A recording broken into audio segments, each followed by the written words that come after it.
Television has undergone a dramatic transformation in recent years, evolving from a cost-effective alternative to theatrical films into a medium that rivals the grandest of cinematic spectacles.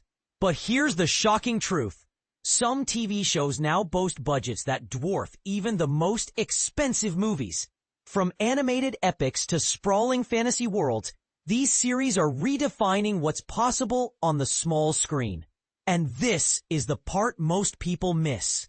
The staggering costs often come with controversial cancellations, production delays, and debates about whether the expense is truly justified. Let's dive into the 15 most expensive TV shows ever made, where every dollar spent raises questions about the future of television. 1. The Lord of the Rings: The Rings of Power, Prime Video. When Amazon announced a Lord of the Rings series, expectations were sky high, and so was the budget. With a jaw-dropping $1 billion pledged for the entire endeavor, the first season alone cost over $700 million, and the second season is set to surpass the billion-dollar mark. Adjusted for inflation, the total cost is likely over $1.032 billion, making it the most expensive TV show ever. But is it worth it? Critics and fans are divided, especially as the show navigates the delicate balance between staying true to Tolkien's vision and appealing to a modern audience. 2. The Crown. Netflix's lavish portrayal of Queen Elizabeth II's reign spared no expense, with over $14 million per episode dedicated to costumes, sets, and visual effects. Across 6 seasons, the total cost exceeded over $780 million. Some estimates even suggest the show's budget surpassed the Queen's own net worth. But here's the controversy. As the show delves into the royal family's private lives, it's faced backlash for blurring the lines between fact and fiction. Is it a respectful tribute or a sensationalized drama? 3. Game of Thrones, HBO.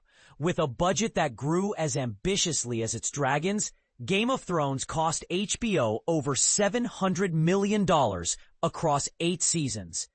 Its prequel, House of the Dragon, isn't far behind, with $200 million per season. But the show's finale left many fans feeling betrayed, sparking debates about whether the massive investment paid off. Was it a masterpiece or a missed opportunity? 4. Andor, Disney+.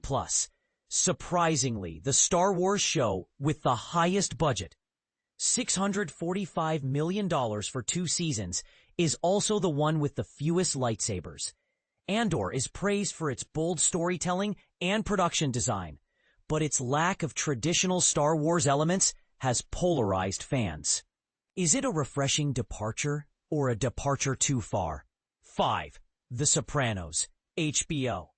Considered one of the greatest TV shows ever, The Sopranos also carried a hefty price tag, with James Gandolfini earning $26 million per season by 2003. Adjusted for inflation, the show cost HBO approximately $456 million. But was it worth it? Absolutely, say critics, as it paved the way for prestige TV. Yet, some argue its later seasons lost focus. Did the show's success justify its cost? 6. Stranger Things, Netflix.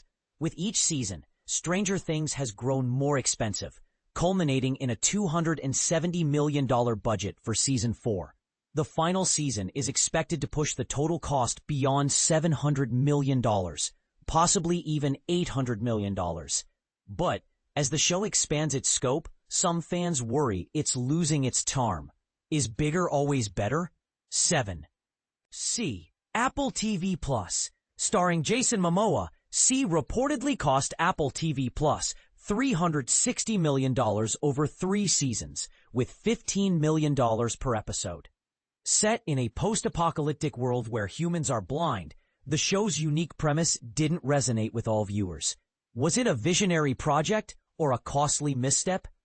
8. The Boys, Prime Video. With a budget of $11 million per episode in its first season, The Boys has grown more expensive with each season. totaling over $352 million so far. Its dark take on superheroes has earned critical acclaim, but its graphic content has also sparked controversy. Is it a necessary critique of power, or too extreme for its own good? 9. Citadel, Prime Video.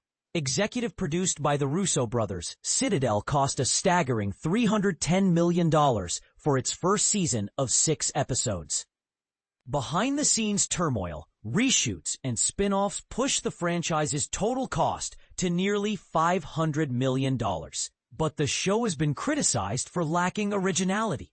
Is it a Bourne ripoff or a fresh take on the spy genre? 10. The Witcher, Netflix. With nearly $300 million spent on its first 3 seasons, The Witcher is a high fantasy juggernaut. However, Henry Cavill's departure and the recasting of Geralt have left fans uncertain about its future. Can the show maintain its momentum without its leading man? 11.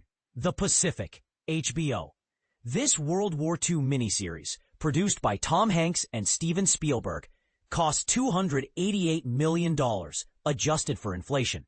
Despite its ambitious scope, some critics felt it lacked the emotional depth of its predecessor, Band of Brothers.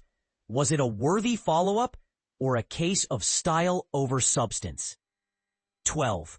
His Dark Materials, BBC One. With a total budget of over $280 million, His Dark Materials is the BBC's most expensive series. Its adaptation of Philip Pullman's trilogy has been praised for its faithfulness, but its complex themes have left some viewers confused. Is it a masterpiece or too dense for its own good? 13. Sense8. Created by the Wachowskis, Sense8 cost $270 million for 2 seasons before its cancellation. Its niche audience and massive budget led to its demise, but its passionate fan base continues to advocate for its return. Was it ahead of its time or too ambitious for its own good? 14. WandaVision, Disney+. Marvel's WandaVision cost $260 million for its 9-episode run, with each episode paying homage to a different era of television. While praised for its creativity, some fans found its pacing slow. Did it successfully blend nostalgia with innovation? 15. Arcane, Netflix. The most expensive animated TV show ever. Arcane cost $250 million for 2 seasons. Set in the League of Legends universe, it's been praised for its storytelling. But its cancellation after 2 seasons left fans wanting more. Was it a victim of its own ambition? The bigger question, as TV budgets soar, are we witnessing the golden age of television or a bubble waiting to burst? With streaming services pouring billions into original content, the pressure to deliver hits is higher than ever. But at what cost? And who decides what's worth the investment? Let's debate. Are these shows pushing the boundaries of storytelling, or are they simply overpriced distractions? Share your thoughts in the comments.